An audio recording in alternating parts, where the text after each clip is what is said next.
to Pete and Hannah's Watchlist. I'm your host, Pete Mitchell. I'm here with my great co-host, Hannah.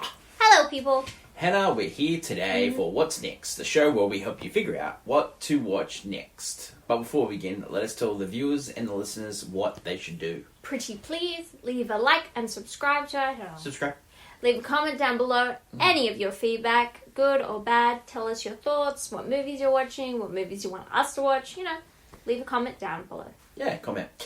Hit the notification button and you'll get great content like this one, including We Interrupt Regular Programming, our TV podcast. What's Next? Where we help you figure out what to watch next at the movies. Movie news, where we discuss all things pop culture, and AFI Top 100 Revisited. We go through the AFI Top 100 list. Yeah. Movie reviews and previews, blockbuster, Yep. Can You Guess the Movie, and Championship belt holder. Yeah, all that jazz. But let us get on to today's show. And today's show is all about two movies that came out last weekend.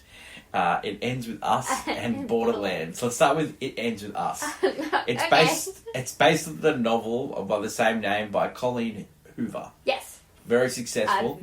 Worldwide bestseller. Yeah. It got picked up by Justin Baldoni's production company. He was signed on to direct. Colleen Hoover asked him to star in it as well as the main character Riyadh. And Riyadh, and then Riyadh. And then he brought on Blake Lively, who became producer, and yeah. She stars as the main character, Lily. Lily Blossom Bloom. Yeah. Justin Baldoni was in Jane the Virgin, Blake Lively, Gossip Girl. Yeah. Plenty of movies. Yeah. Let's talk, before we go into the movie itself, let's talk about this PR campaign from both parties that... you want to talk behind the scenes? Well, yeah, it's just the biggest story. It's actually a bigger story than the movie. The movie was quite successful the first weekend. $50 million in the US, $80 million worldwide, off a small budget. Yep. So it's quite successful, but all you hear online is what people are talking about. The behind the scenes, what went down? Yeah. Because the two, it seems to be there's some sort of rift, a feud as such, between the two parties, Blake Lively and Justin Baldoni. And, it doesn't look good, but they're also very quiet on the fact... They're not saying anything. Yeah, it's other people saying it for them. Yeah, Both parties are, you can tell, stirring behind the scenes. Yeah, they are very much so just, keeping to their side of the fence. But anytime that people ask about Justin Baldoni, they go away from that question. Yeah. Anytime that he was asked about... He just says, it's their day, it's important to them. He's very much on the case of... He actually understands what movie he was making. And... I want to talk about that because he promised Colleen Hoover that he would be faithful to the novel, and also be faithful to the fact that this is a book about survivors. Yes. Because, Colleen Hoover... the book is very famous... so just warning, there is, abuse in this book. It's family abuse and relationship, stuff. Multiple generations. Yeah, and so it's about someone kind of, suffering that and also just, finding love and finding themselves, blah, blah, blah. It's, it's very, it's a powerful, empowering story. Yeah. That's what it's supposed to be. So we follow Lily Bloom, who goes to the funeral of her late father, and then leaves, and then is on the top of a rooftop and meets Raul, who's a neurosurgeon, and then she starts a flower shop and meets Raul again, and starts working with his sister. They become best friends. They get in a relationship, and then we flash back to the first relationship she ever had. Yeah, with the guy called Atlas. Yeah, Atlas. Yes, which is her first childhood love, Yeah. and probably that's her dream guy. And then we go back to the present, and we catch up with Lily. As we continue with their romance, you start to see the flaws, and he has major red flags. But before that, they run into Atlas. They do run into Atlas. And the reveal of Atlas is through the scar that he has on his hand. Well, he's identical markers. As she knows. Yeah. Yes, she remembers. But I also say, the way...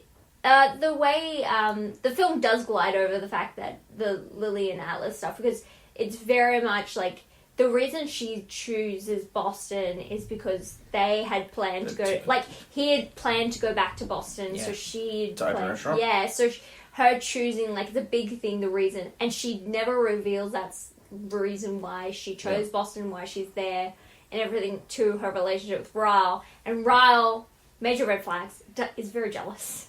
And so stuff happens. This continues on through this entire movie, and it's very much, you know, empowering film and stuff and all that, and it's very much that like a book. Like if you love the book, you're going to enjoy parts of this. Of course, they're not going to have everything that was in the book in this movie. That's true. I'm going to let you know something. This movie is very cringe. Yeah, because it's schmaltzy. It's a book written for... I call it airport fiction because it's a very schmaltzy read. You can read on an aeroplane and never think about it again. Mm-hmm. And some people really love this book and really love these characters. But again, when you see them depicted on screen, it's cringy. Yeah.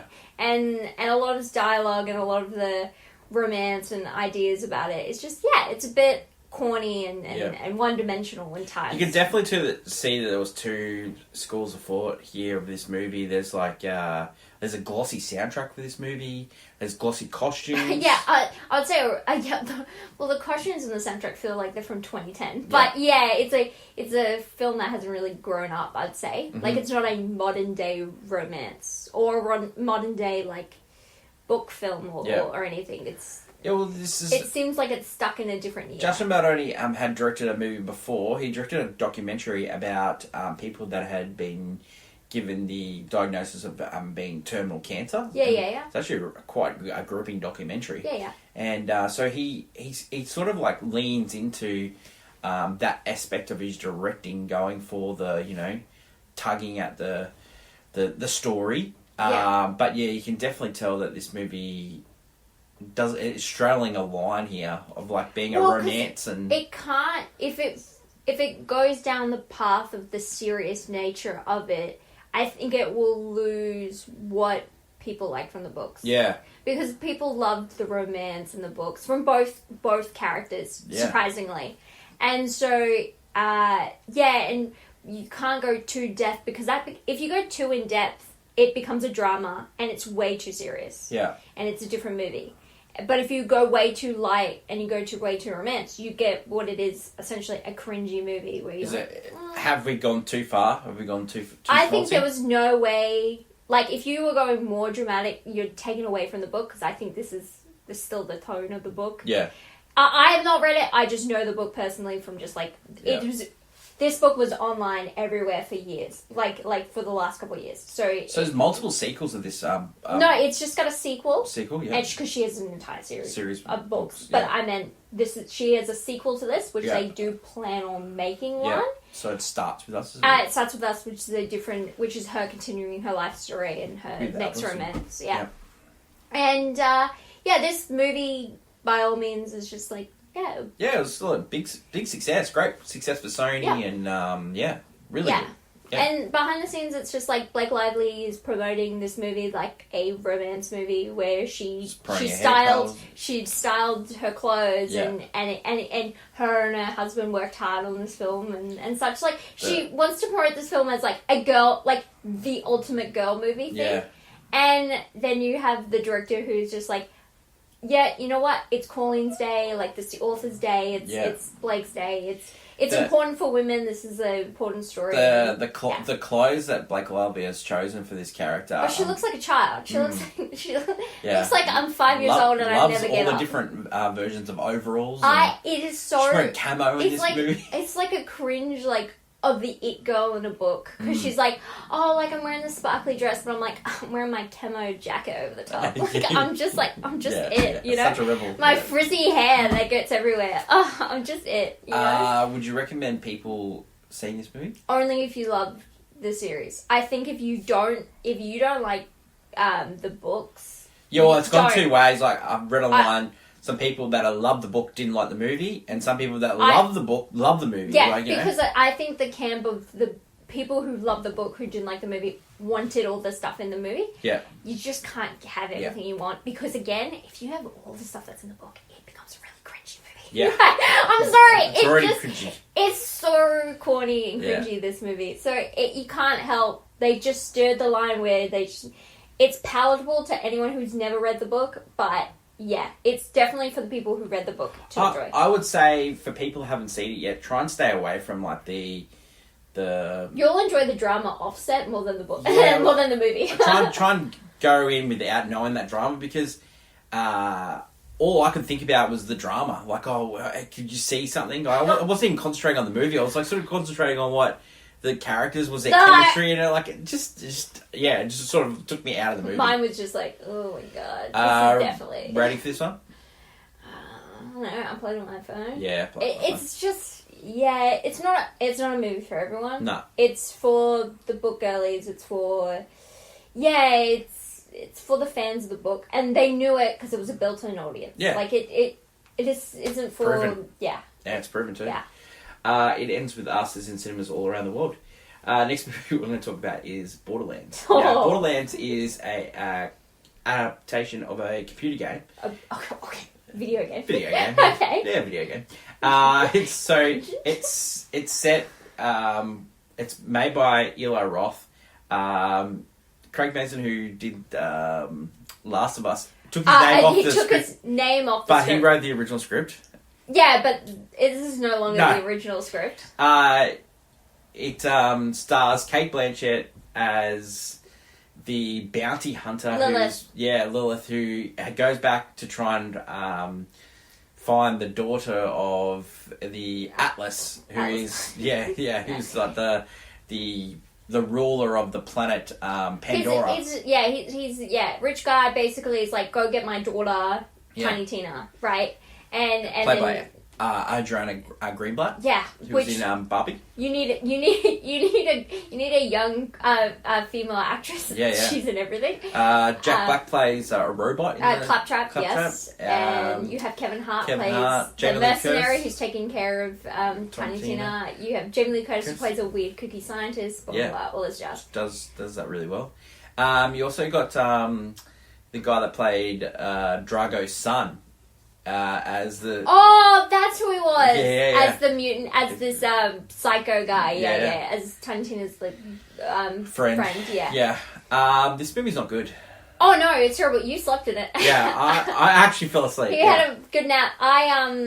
As the visuals are terrible. Yeah, no. So I never played the games, but I know a lot about them, and they have this really gorgeous cell shaded look to them, and they're very unique.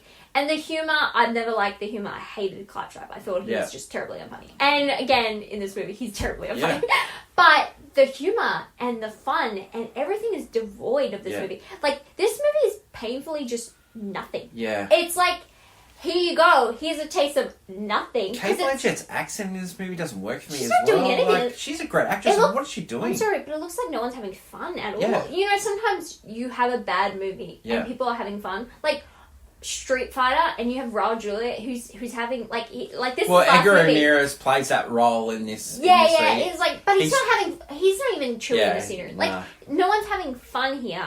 And the movie is quite boring, and the plot is quite one-dimensional. It's like a bad Guardians of the Galaxy.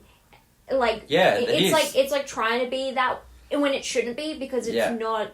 You know, it has its own idea. Like Borderlands has its built-in fan base and a built-in you have this, and you're not even going to follow. They spent a lot of money on this movie, and you can't tell where they spent the money on. It's on the sets, but the sets. I think they look cheap.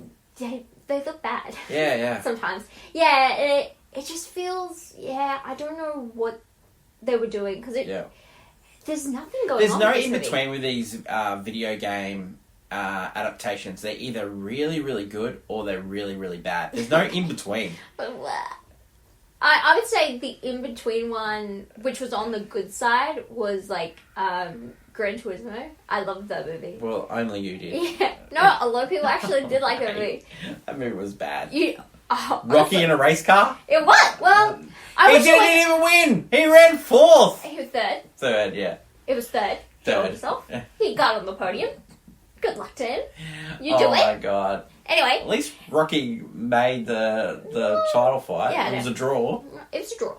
So Oh my god. anyway, but this movie, This is Borderlands, like just, right in lines with like Assassin's Creed. This is like Tomb the Raider. original Super Mario Bros. Movie. It's like it's the absolute like garbage heap of like superhero movies. Yeah. Of video game movies, I say. Well, Eli Roth's last movie was Thanksgiving, which we quite enjoyed. Yeah, it was a little play on Yeah. the slasher film. It was very funny. This, not so. This is devoid of any humor. This Yeah. is the whole shtick You of could Borderlands tell- is humor, and this is You could tell that there was massive reshoots on this. Like, this movie was finished ages ago, then it got mired in reshoots. Yeah. It tested poorly with audiences. You can tell why. It's just how yeah. it. Borderlands is a definite not watch. Yeah, go. And it's definitely, I fell asleep, and I can tell you, if you are struggling with insomnia, go see Borderlands. It'll solve all issues.